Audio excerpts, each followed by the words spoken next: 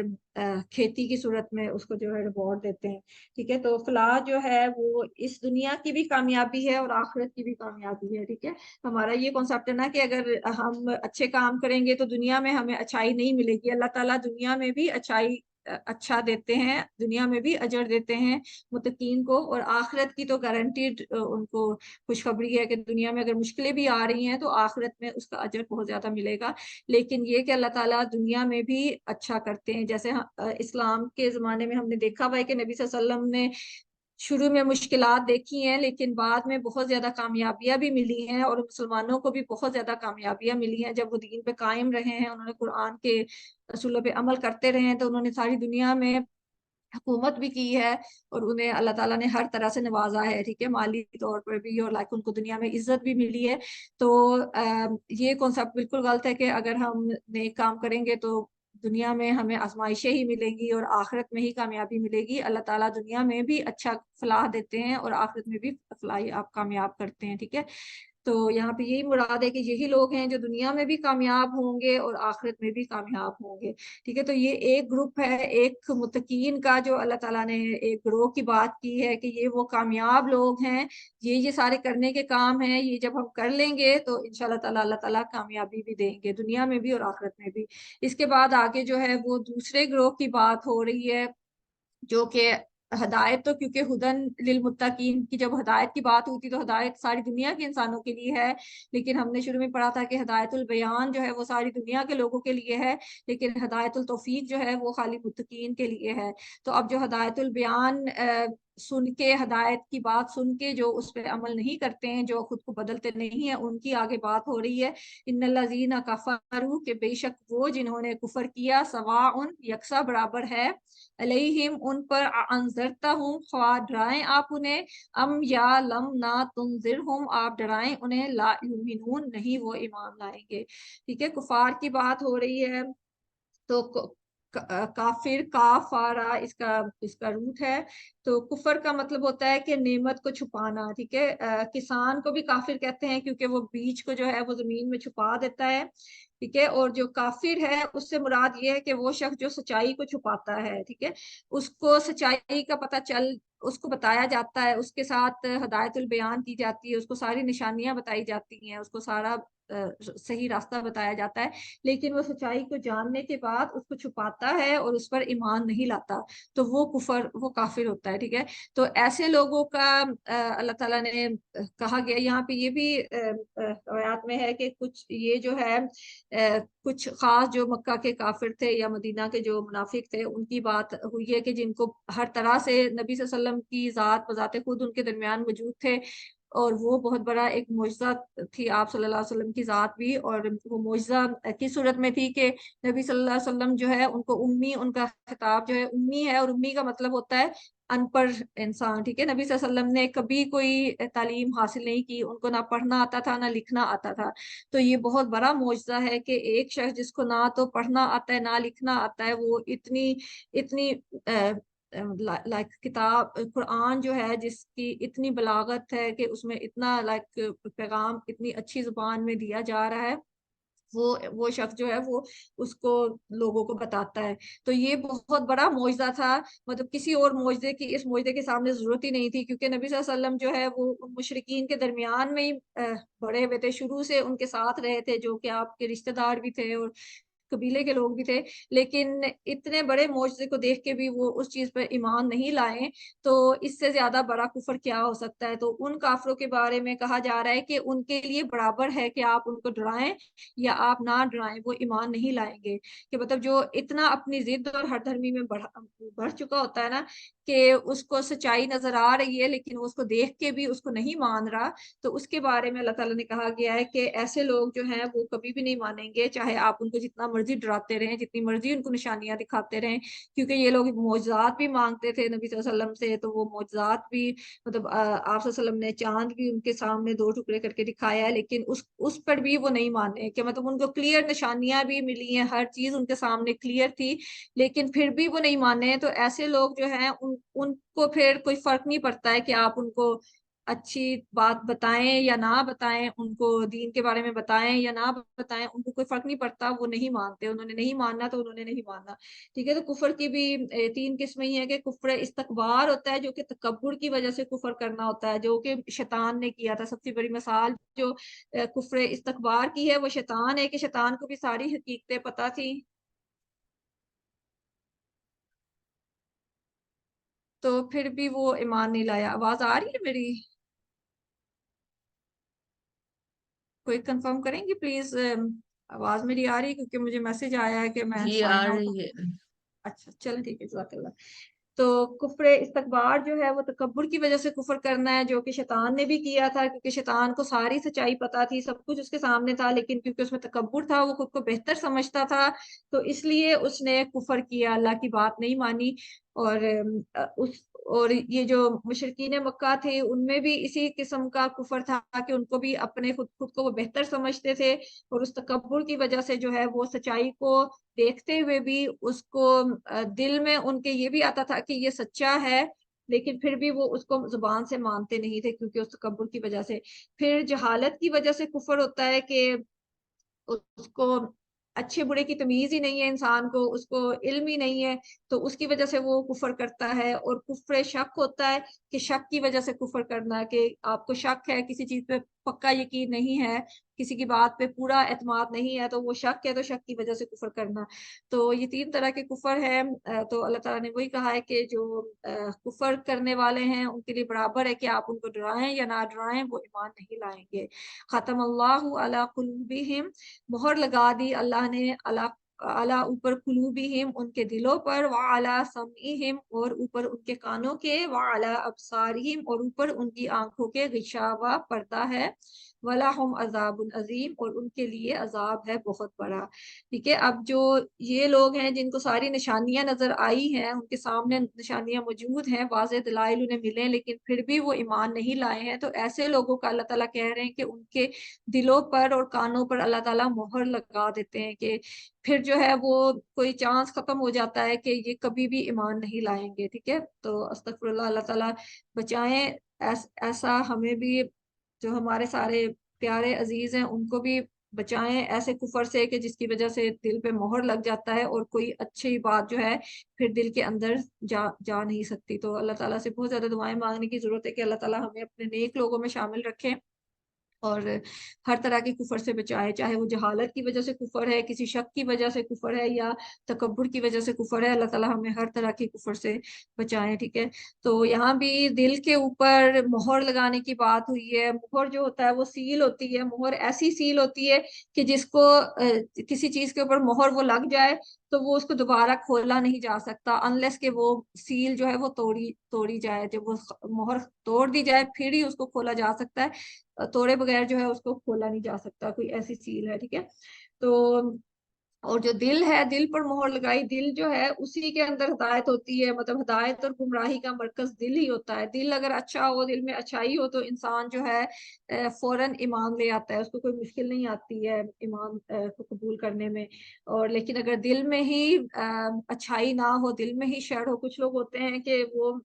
By nature ہی، جیسے وہ کہتے ہیں نا کہ وہ بائی نیچر ہی برے ہوتے ہیں، کہ ان کو آپ جتنا مرضی اچھا بتاتے رہیں، ان کے ساتھ اچھا کرتے رہیں، ان کی نیچر ہی ایسی ہوتی ہے کہ وہ کبھی اچھا نہیں کر سکتے. تو یہ دلوں کی بیماری ہوتی ہے نا. قرآن بھی دل کی بیماریوں کے لیے شفا ہے. تو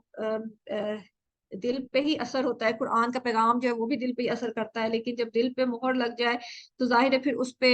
یہ پیغام جو ہے وہ اثر نہیں کرتا ہے. تو وہی اللہ تعالیٰ کہہ رہے ہیں کہ ان کے دلوں پر مہر لگ گئی ہے اور کانوں پر بھی مہر لگ گئی ہے، کیونکہ کانوں سے انسان سنتا ہے. جب دل پہ بات اثر کرتی ہے تو وہ کانوں سے ہو کے ہی دل میں پہنچتی ہے. تو جب کانوں میں مہر لگ گئی ہے، مطلب وہ پیغام بتایا جا رہا ہے. اکثر یہ ہوتا ہے نا کہ ہم کسی کو بتا رہے ہوتے ہیں لیکن وہ سن نہیں رہا ہوتا، ان کا دھیان کہیں اور ہوتا ہے، کہ وہ آپ کی بات کو اہمیت نہیں دیتے ہیں کہ یہ انسان کیا پیغام دے رہا ہے. تو ان کو جب سنا ہی نہیں ہے، جب انہوں نے سنا ہی نہیں ہے اس بات کو، تو ان کے دل پہ بھی وہ اثر نہیں کرے گی. تو اس لیے بہت ضروری ہوتا ہے کہ ہدایت کے لیے بہت ضروری ہے کہ سنا جائے، کیونکہ سن کے ہی آپ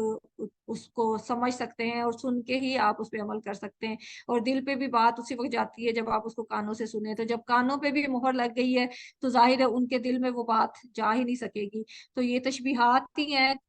وہ مثالیں دی جا رہی ہیں کہ ہم اپنی روزمرہ زندگی میں بھی دیکھتے ہی ہیں کہ اکثر کسی کے ساتھ بات کی جائے تو وہ بے دھیانی سے، ان کا دھیان کہیں اور ہوتا ہے، تو آپ کی بات وہ نہیں سنتے. چاہے جتنی بھی اہم بات آپ اس کو کر رہے ہیں، وہ ایسے ہی ہو جاتا ہے کہ اس نے سنی نہیں ہے، حالانکہ وہ سن رہا ہے، اس کے کان کھلے ہیں لیکن وہ سن نہیں رہا. تو وہ مراد یہی ہے کہ وہ سنتے ہیں لیکن کیونکہ اس کو وہ سیریس نہیں لیتے ہیں، اس کو اہمیت نہیں دیتے ہیں، تو وہ ایسے ہی ہو جاتا ہے جیسے انہوں نے سنا ہی نہیں ہے، کیونکہ اس سننے کا ان پہ کوئی اثر نہیں ہوتا ہے. وعلی ابصارہم، اور ان کی آنکھوں کے اوپر غشاوہ پردہ ہے. ٹھیک ہے، اب جو مہر ہے وہ تو ٹوٹ نہیں سکتی، وہ اس کا تو کوئی علاج نہیں ہوتا، لیکن جب پردہ کسی چیز پہ پڑا ہوتا ہے تو وہ پردہ تو اٹھ بھی جاتا ہے نا سم ٹائمز. تو پردہ بھی آنکھوں کے اوپر اسی وقت پڑتا ہے نا کہ جب آپ کو وہ نظر تو آ رہی ہے چیز، لیکن آپ اس کی اہمیت کو مان نہیں رہے ہیں. ٹھیک ہے، یہ وہی سارا کچھ وہی پینٹ کرتا ہے کہ جب انسان کے اندر وہ تکبر ہوتا ہے کہ اس نے ماننا نہیں ہے، تو اس کے آگے آپ جتنی مرضی نشانیاں، جتنی مرضی آپ اس کے آگے حقیقتیں بیان کرتے رہیں یا اس کو دکھاتے رہیں، تو جس نے نہیں ماننا اس نے نہیں ماننا. تو اسی کو اللہ تعالیٰ نے ڈسکرائب کیا ہے کہ ان لوگوں کی مثال ایسے ہی ہے کہ ان کے دلوں پر بھی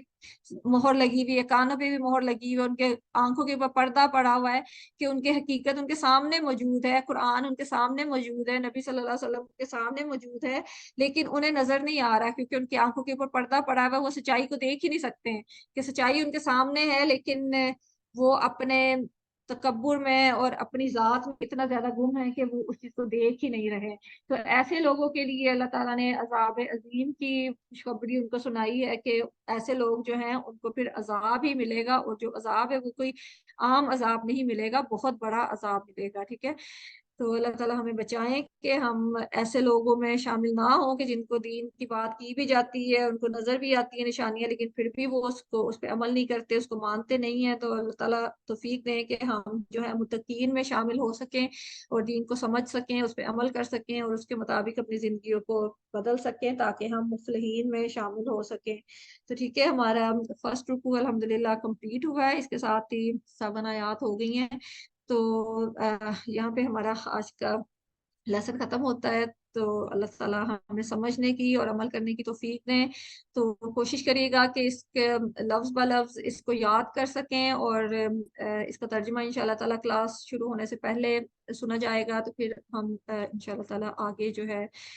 دوسری جو کیٹیگریز شروع میں، کیونکہ اللہ تعالیٰ نے مختلف گروہوں کی بات کی ہے کہ لوگ انسانوں کے جو ڈفرینٹ گروہ ہے، کیونکہ ایک گروہ جو ہے وہ ہدایت لانے والا ہے، ٹھیک ہے، ان کے دل میں خیر ہے تو وہ خیر کو قبول کر لیتے ہیں. دوسرا گروہ جو ہے انہوں نے اپنے دل کو بند کیا ہوا ہے، جس بھی وجہ سے، کفر کی وجہ سے، تکبر کی وجہ سے، تو ان کے دل میں خیر وہ داخل نہیں ہوتی، تو وہ دوسرے گروہ میں شامل ہو جاتے ہیں جو کہ کفار کا گروہ ہے. تو اللہ تعالیٰ ہمیں سمجھنے کی اور عمل کرنے کی توفیق دیں. اس کے ساتھ ہی سبق ختم ہوتا ہے. تو اگر کسی نے کوئی بات کرنی ہے اس کے بارے میں، یا کوئی چیز سمجھ نہیں آئی، کسی بات کی کوئی کلیئر نہیں ہے، تو کر سکتے ہیں انشاءاللہ تعالیٰ.